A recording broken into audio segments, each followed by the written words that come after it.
ఎదురు చూస్తున్నాను. అది నీ వల్ల కాదు. మరొక విషయం గురించి మాట్లాడుకుందాం. ఇంతకీ నువ్వెవడువే?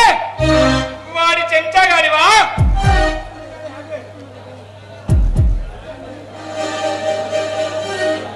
కాదురా, నీలాంటి దోపిడి తొగలికి శివుడు చొప్పులుగా మారిన టైగర్ కృష్ణలే.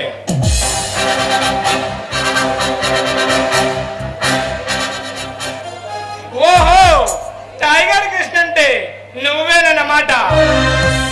నువ్వు ఎప్పుడు దొరుకుతావని ఎదురు చూస్తున్నాను. అందుకే నీకు ఆ శ్రమ లేకుండా నీ ఎదుటికే వచ్చాను. నన్ను ఏదో చెయ్యాలని ముచ్చట పడుతున్నాగా. అదేదో కానీ సరదాగా చూసుకొని వెళ్తాను. నా అనుచరుడు నా స్థావరానికి నగలు తెస్తుంటే మధ్యలో నువ్వు దోచుకుంటావా? ఎంత ధైర్యం నీకు?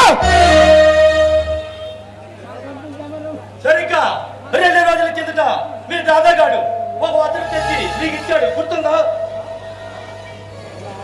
ఏం దాన్ని కొందామని వచ్చావా? నీలాంటి చెంచాగాళ్ళు దాన్ని కొనలేరు. పిచ్చివాడ, అసలు వస్త్రాన్ని నేను మధ్యలోనే కొట్టేసి మిగిలిన వస్త్రాన్ని మీ దాదాగాడి జోబులో వేశాను. పాపం దాన్ని చూసి మురిసిపోతున్నావా?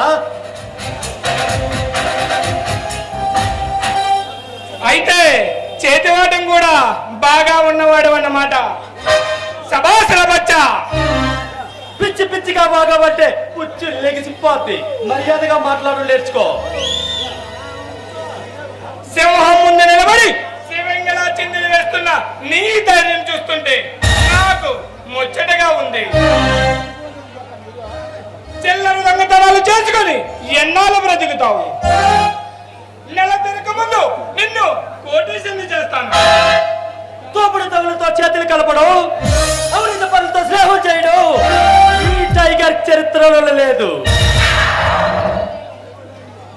నా కన్న పడ్డ తర్వాత నీ చరిత్ర మారిపోతుంది. మారిపోవడానికి లేని మామూలు చరిత్ర కాదురా.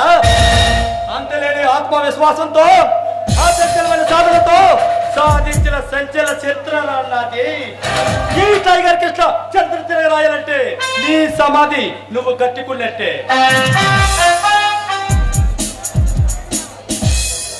ఏం మర్యాదగా చెప్తే మారం చేస్తావా?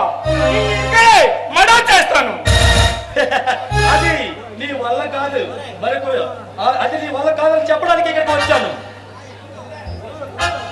ఈ గబ్బర్ సింగ్ చేయలేని పనంటూ ఈ ప్రపంచంలో ఏదీ లేదు.